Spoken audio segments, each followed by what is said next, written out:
The annual broader area migration of between 50 and 100,000 tundra swans is a visual and oral highlight for even the most elemental watcher of birds. That's awesome. So tundra swans, their Latin name is Cygnus columbianus. They're very social beings, and you may or may not be able to hear them behind me. It's, woo! And as they're calling overhead, if you're in the city or just out in the country, and you'll hear this woo! And if you look up, then chances are you're going to see a flock of tundra swans making their way north, or in the fall making their way south. And they're just very social, and so if they're not wooing, they're just chattering to each other. Where's the food? Where's the ice? Where's the eagles? Behind me now, there's probably just 500, but in the greater area right now, there's probably 2,000 to 3,000.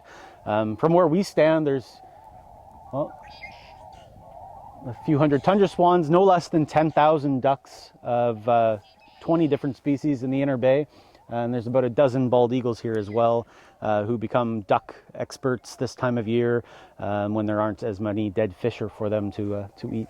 But in the last 100 years or so, waterfowl numbers have been increasing due to outstanding conservation efforts, primarily from the hunting community. Usually around the end of February, we'll get the first ducks and the first few swans coming in. Sandhill cranes. But now this is the first big pulse of waterfowl. Just happened in the last week. A week ago, the bay behind me here was totally locked up and frozen, and there was a couple hundred ice huts on it. It's also a great spot for ice fishing, and there was an excellent year for ice fishing. But in one windy day last weekend, the ice all pushed out, and then following that, it filled up with ducks very quickly.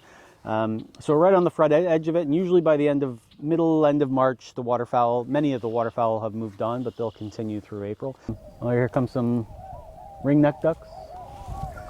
Long Point is such an important staging area from them. It tends to break up early, and it has some of the most vast wetlands in the Great Lakes, so it provides them with a nice staging area to replenish their fuel before they take off farther north. And they have to time that right. If they were to arrive here at Long Point and the whole inner bay was locked up with ice and it was still winter up here, there was very little resources for them to fuel up to continue their migration. So they risk sort of leaving too early. If they leave too late, then all the best breeding locations in the Arctic will be taken up. So it's that compromise. Why I love birds. What's not to love about birds? They inhabit all spaces, all places around us. They're ever present. They're a harbinger for the seasons and for different habitats. Birds are that indicator to ecosystem health. They're a gateway drug, not just for guys like me that are a bit more serious into it, but for anybody, for youth and novices. A bird can capture your attention, and then it can direct you toward the appreciation of the natural space.